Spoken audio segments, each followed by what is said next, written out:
দর্শক, এই মুহূর্তে কিন্তু সরাসরি যুক্ত রয়েছি জাতীয় মসজিদ বাইতুল মোকাররম থেকে।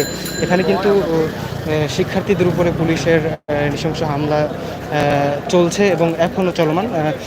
আপনারা দেখতে পাচ্ছেন এই পাশে কিন্তু শিক্ষার্থীরা